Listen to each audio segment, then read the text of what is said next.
ما په جامع عثمانیه کې د بعضو استادانو د حفظ د استادانو د وهلو سخته پابندي لګول د استاد موږ باندې وای کډو بي ځلې ماشوم وو ماته کمپلینټ راغې شکایت راغې زه راوغواړم مذاکره ورسره وکړم قاري صاحب ښه دي نه دي کړي او اکثر درته خدای درله خپل زامن درکا چې تا ته پته ولګي د چازوي لډب ورکول کې څومره د سړي زړه نو بیا ورسره دا ګپ وکړو چې یو ځل دی باندې نشي بیا شکایت راشي نو بیا د تنخواه 500 روپۍ کمې کم دی بچي له ورکوم که تا بچی وهلی دی نو دا 500 روپۍ به د میاشتې دی بچي ته ملاوي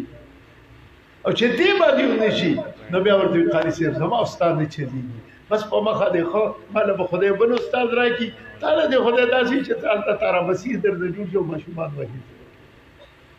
بیا دې له الحمدلله زمونږ د ملګرو یو سیستم داسې جوړ کړی دی بچې جرم چې کوي مختلف قسمه جرمونه وي کله کامچوري بعضې بچې وي داسې د ماشومانې وخت دی دا موږ ټول ماشومان پاتې شوي وو خپل لار ته به وکړو څومره کامچور وو ماشوم به وي هلکه سبق دی هغه څه به داسې ګونډ ګونډ به کوي پوه شوې که نه کله به لیټ راشي کله به سی کله به سی دا جرم دی خو د دې سزا هغه نه ده چې کوم کنځل وکړي کوم دروغ ووایي کوم بل ماشوم ته به دې ردې وکړي هغه لږ ډېر دی نو موږ دې کې کومې سزاګانې مقرر کړي دي نو کله دې ماشوم ته دا ووایي استاد ورته دا ووایي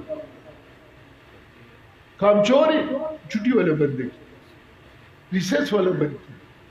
بد کې چوټي بل ته میلاو شي درته نه میلاویږي بچي ته احساس وشي بس زموږ مقصد خو احساس کله ورته دا وي چې بچی نن به پلانې سپاره دنده یاده کړي اوس به څلورو راکاتو کې 15 سپارې وایي نو دی چې د 15 سپارو ته ګوري دی به بیا چېرته سپارې ایرې نه هلکه بیا هم ماسخوتن 15 سپارې چا پلار به ووایي اوس سزا ده او ښه سزا ده ولې زموږ خو مقصد هم دا دی که هلکه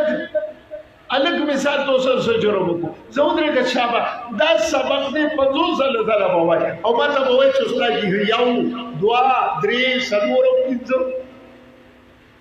او کله ماشوم ته شابه د عثماني جمعات ته وې دي جمعات نه 4 پیره درې چکرې و چکرې خو منډه وای ورزش یې شي سزا یې پیدا وشله